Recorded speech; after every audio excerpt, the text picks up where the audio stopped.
Hey everybody, Preston Bolger here with Pocket Jacks Comics, doing another indie comic review. Today we are looking at Action Labs Entertainment Raven, the Pirate Princess Year 3, Monsters of the Deep, #1 for the writer.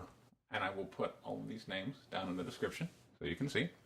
Writer, we have Jeremy Whiteley, and for our interior artist, we have Xenia Pamfil, Christina Hipp doing inks, and Lexilio doing the colors. And for this excellent cover artwork, we can thank Sorah, who did the pencils and the inks, and Eddy Swan, who did an excellent job on the colors. Eddy I've worked with before. Full disclosure, he did page 2 and 3 at Divinity Factory, and he does good work, as you can see. So, the description here. Raven's crew has faced all sorts of trials, from mermaids to rival crews to Raven's own treacherous brothers, but none of that has prepared them for what's coming next. Because tonight they don't have any villains to fight. Tonight they have nothing to fear but each other and their own feelings, because tonight is date night. And my daughter said hello. So, anyway, date night. Wow. Okay, that is that's a pretty softcore cover, and that's a pretty softcore description. So I know what I'm looking forward to. I've got these nice, giddy, bubbly, naughty party tingling feelings, like back when I was a teenage boy, like walking through the drugstore. You saw those naughty magazines on the back rack. Those covers were calling out to you. It's like, this is calling out to me. So let's dive in here.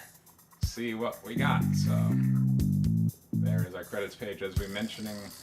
Hold on. Zoom in. All right. Late one night. All right. I mean, I was really excited. I feel like this is a bit of a bait and switch here, when we got the interior art team is not living up to the expectations created by the cover team. So, like these women just don't appear sexy. But all right, well, let's see what the writer has for us. Okay, so knock knock, coming. Raven, what are you doing up? I have the late watch, and I couldn't stop thinking about you. Raven, that's adorable, but I'm not dressed. I already know where this should go.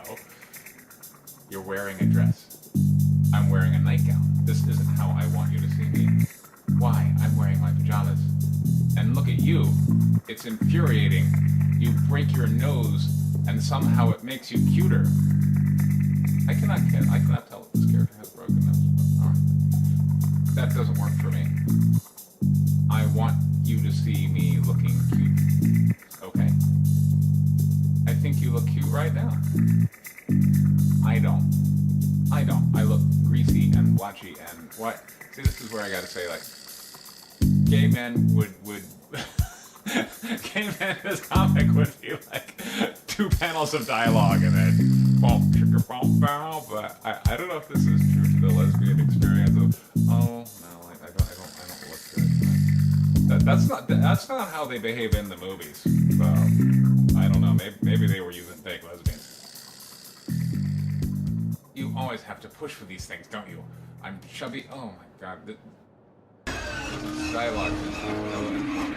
Like, when like women are just down on, like, when women are explaining to you how unsexy they are, I mean, at some point you have to go, gosh, you're right. Well, Xenia is the redheaded here, and she's definitely down on herself. Don't be shy, Xenia. Don't call me don't be silly, Xenia. Don't call me silly. I didn't mean... Yes, you did. I can't believe this erupted into a fight so quickly, but alright. Listen, maybe I should believe it.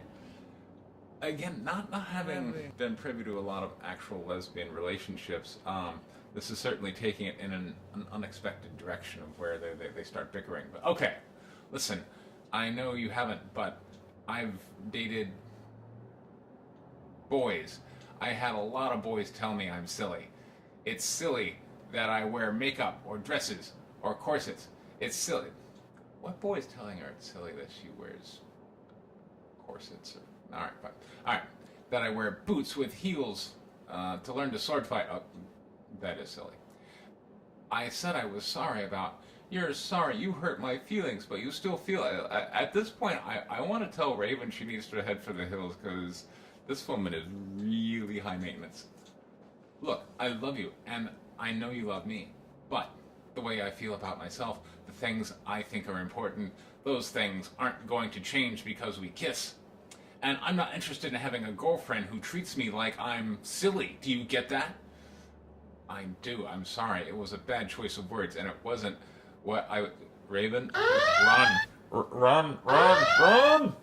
This is... I'm sorry. That's just not worth it. I want to say thank you. Can I try again? Go ahead. But you're not going to get me to come out there with you. Well, I don't think that's what she wanted. Xenia, I don't know. I didn't know you felt that way. I really want to touch you right now, but you're moving like maybe you don't want to be touched. Can I touch you? Yeah, okay, very good on the consent here. I love the way you look, both now and when you're all dressed and made up. You don't need to do those things for me, but they're important to you. But if they're important to you, then I respect that. Men, take note. This is what you tell your woman when she is very good, Jeremy, for filling us in on how to deal with women. I feel like this might have a bit more this is one of the few times I'm just going to embrace identity politics here and go, I think we need an authentic lesbian if we want to write authentic lesbian stuff. If we're writing inauthentic lesbian stuff, then can we just cut to the chase? Because what's with all this? And I hope one day that you're comfortable with me seeing you like this, even if it's not today, because I don't want to rush you into anything. But all right, that's a total lie. Raven, you absolutely want to rush her into something. Stop lying. I'm sorry. I'm calling BS. We're right there. But if we're in a real relationship someday, I'd like you to, Oh, me too. Believe me, I've thought about it. You have? What have you been thinking about? Wouldn't you like to know? Why are you here in the middle of the night again? You don't know? Okay. I think you should know. Fine. Right, listen, I understand if you don't want to come out, but the sky is so clear, and I was remembering when we were young and we used to lay out on the deck together, and you would tell me about stories about give me 5 minutes to get dressed. Right there. Okay. Whoa. Huh. All right. So, I wish these women looked like the women on the cover. I mean, does it make me a bad person? I want this. Where are these women? I want to see these women doing this thing they're doing on the cover. I don't want to see these women arguing. But, all right. Or just... A common male complaint, okay, women of the audience, take note. A common male complaint is like the tediousness of having to try and navigate the minefield of feelings of, oh, I can't use just like we did, just like that last page. That is a huge turnoff. And when you make your man do that, you're kind of losing something. So, because one, I feel it's disingenuous. I mean, if you look at the way Raven behaved. Going back to our, I'm not going to use this comic book as parable. Raven is lying because she's sitting here saying whatever that line was that I pointed to. Let's look at it. Because I don't want to rush you into anything. That's a total lie. But of course, Raven was manipulated into that because Xenia was just being an emotional, and so you just start to say stuff that is like, okay, calm down, but. Don't say calm down, because if you say calm down or you overreact, oh boy, all hands to battle stations in that case. But, God, I've had so many of those conversations in my life, I don't want to read that in a comic book. Carrying on. Wow, you were right, the stars are really bright tonight. I knew you'd like it. Look over there. East are the Minotaur and the Maiden. Show me. See? The cluster of stars? Oh, the back, it looks like a dress flowing behind a woman. Then, over here, a little to the west, that's a head and 2 horns. That's the Minotaur. He's pursuing his maiden through the maze. Yeah. Yeah, the myth says she was put there because she was engaged to marry a man she didn't love, but she ran off with her true love. Good for her.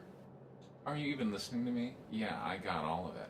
I was just remembering this is how I first realized I was in love with you. Okay, so we should totally be cueing some porn music here, right? Like, okay, boom, here we go. And you used to show me all the constellations while you were making your maps. You knew all of the stories. I used to just sit there and listen to your voice. If the moon was bright enough, I'd watch you talk. It made me calm. I was looking for a different C word there, but okay, it made me calm. Then one day, I remember watching you talk and thinking, I want to kiss those lips. I mean that. I may not love my body, but I have very kissable lips. You do. Why don't you tell me? Why? Well, I had never kissed anyone before, and I thought you liked boys. Well, just because she liked boys doesn't mean she might not also like. I feel like I have to fill Xenia in. The women, kind of a little, they can be rather fluid. So, let's not be so sexuality binary here. Come on, it's a whole new era. Like that Malcolm guy. Oh, I totally had a crush on Malcolm. What? Explain.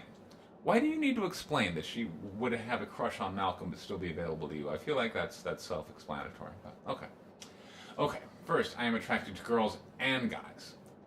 That's not going to change now, by the way. He was so she's already setting up Raven to kind of be the cuck in this relationship, because with a statement like that means like, oh yeah, you and I might be together, we might be in a serious relationship, but I'm still going to go out and meet my boys. So there's that. He was tall, strong, and confident, but he was kind and treated everyone as equals. I guess I have a type. Well, if that's your type, then why? Oh, you're talking about me. I'm tall and strong and kind and confident. Look at you, figuring me out. Funny, I feel least confident when it comes to you. Which I don't get, because I'm absolutely in the bag for you. Have you... Yeah, okay, alright, so if you're... Alright, okay, I'm just going to keep going here. Have been for a long time. Didn't you almost stab me with your pokey thing when I crept into your... Okay, that's a good line. When I crept into your shop, well... I don't threaten to stab people I don't have feelings for. I may have overreacted. So when did you figure out you loved me? I loved you since I met you, Raven. I was an admiral's daughter. People respected me, but nobody... Okay, so now we should get... Oh, okay. All right, I'm going to fast forward here. We get a kiss, and then I guess we're fading to black. Next morning, and... Okay. So, as acting captain, what do we do about this? On the one hand, she should totally be reprimanded, because I guess no one was manning the wheel. What, the ship was just drifting? Okay. That could have caused everyone to go down with all hands, but hey, it's love, why not? On the other hand, they're so cute. Xenia, sweetie, huh? If you don't mind, we're gonna need the captain. We're gonna need that captain you're holding onto. Oh, no. Oh no, we must have fallen asleep here. Stargate. Oh, okay. So apparently there was no. Boy, if I was Raven, I would be really frustrated about that. I was hesitant to wake you up. You look so happy. This is unlike naval life as typically portrayed on ships. Typically, naval life is like, you get up there now. You have to instill discipline, typically, because the ship runs on discipline. If you get in the middle of a storm and somebody has neglected their duties, like they didn't dog down a hatch right or something, and water flows in and everybody dies, or maybe they neglected the wheel and it crashes into a reef and everybody dies. That's why, that's why naval discipline is so brutal. Except apparently on this ship, because women are so kind and so gentle and so forgiving that nobody was at the wheel. Okay. I was hesitant to wake you. You looked happy. Verity, this is the happiest I can ever remember being. I'll wake her. Captain, your crew needs you. I need a few more hours of sleep. Come to my cabin with me. Ma'am, you're going to need to take me on at least one date before I come to your cabin with you. That's a good idea. We should go on a date. Sure, honey. You know any good restaurants on the open ocean? Why, you gonna... Actually, I do, and it's pretty close. The crew could use a little R&R, right? What I need is to go downstairs and fret... This woman and her appearance. Oh my, like, why did you bring her to sea? Other than you have a crush on her. What is her function on this ship? Anyway. You do that. I'm going to talk to Katie about this. And it's kind of weird because we're clearly doing, wooden ships, at Age of Sail kind of thing. And cosmetics and boots with heels are not true to that time. And alright, fine, whatever, okay. Reading on. Whew. How did I get that girl to fall for it? Most insecure woman ever. What a wonderful night. Could we really have a day? Why are you wondering? Why are you wondering this bizarre question? Could we really have a date? I'm sorry. I find this. I'm look. There have been really successful series like Sunstone. I couldn't make it past page 4 of Sunstone because the redhead. I don't know what it is about redheads in comic books, but they have to be portrayed as just unable to believe that somebody would be really into them. Like they got to question that over and over again. Of course, both times are written by men, so maybe that's just how men write women. Although when I wrote my redhead for Guinevere in the Divinity Factory, she knew people were after her. That was just a given. Of course, she came out of a different line. She was a stripper, but in her old day job kind of thing, she came from a rough and seedy upbringing, and so she was just used to people pawing on her. She knew what they wanted, and she wanted none of that, which is kind of a different portrayal. But for some reason, I'm seeing a lot in comics, these attractive redheads specifically, who are like, gee, I've got all this great stuff going for me, but why do people want to go? Do they really want to go out with me? I find those characters so annoying. Anyway, alright, so I'm going to cut it off here. I've given you the first few pages of Raven, the Pirate Princess, Year 3, Monsters of the Deep, Date Night. If you like it, there will also be a link down in the description where you can go buy it. $2.99 cover price. So, anyway. Meanwhile, by the way, I have a campaign going for Whiteley issue 2 in sketch cover. There will be a link for that as well if anybody wants to take a look at that. I don't have any. I have a lot of female characters. None of them talk or act like this. It's in the middle of World War II. There's not a lot of discussion of, oh wait, I have to get my cosmetics or I have to wear high heel boots when I get in my plane. I did away with all that. I tried to be as authentic as I could and just tell a really good story. But anyway, thanks for listening. Take care.